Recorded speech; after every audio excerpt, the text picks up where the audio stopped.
Once upon a time, a young boy was walking beside his father on a quiet road. The air was warm, and dust rose softly under their feet. Suddenly, the boy's foot hit a stone. He stumbled, lost his balance, and fell to the ground. A sharp pain shot through his knee. He looked up, hoping for a hand for comfort. But instead, his father's voice came, loud and hard.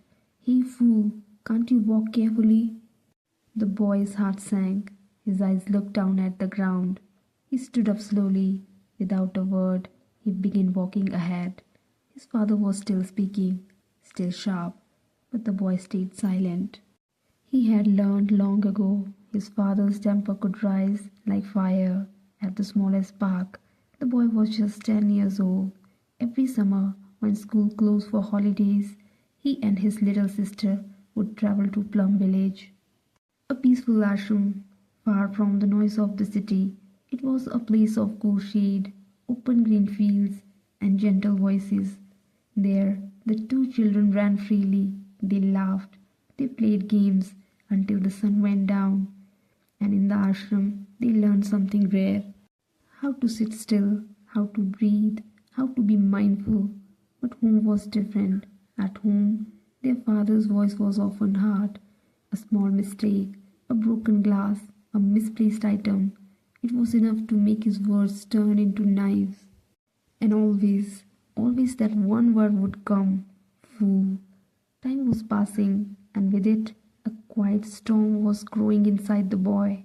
He began to collect complaints against his father, like stones piling up in his heart. One evening, lying in bed, he made himself a promise: when I grow up, I will never be like this. I will love my children. If they make mistake, I will hold them, not hurt them. One bright afternoon at the ashram, the boy and his sister were playing with other children. Laughter filled the air. The smell of grass and earth was everywhere. After running around for a long time, the boy sat under a tree to rest. His sister climbed onto a swing nearby. The rope squeaked gently as she swung back and forth. Then suddenly there was a sharp cry. She had slipped. The swing twisted and she fell. Her hands grabbed the ground and tears filled her eyes.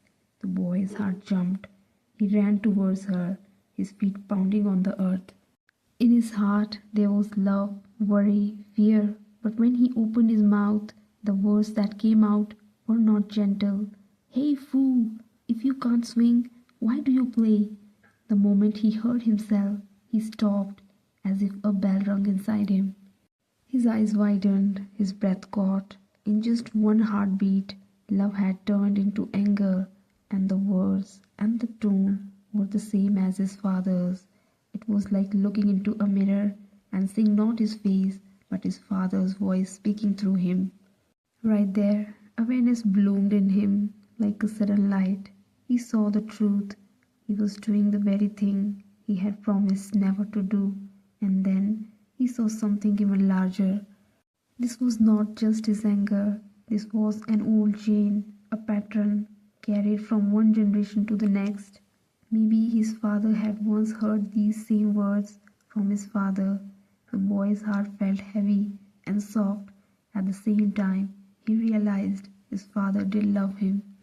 But in the rush of reaction, love often got covered by the dust of anger, and in that moment, the boy's complaints began to melt. His heart opened.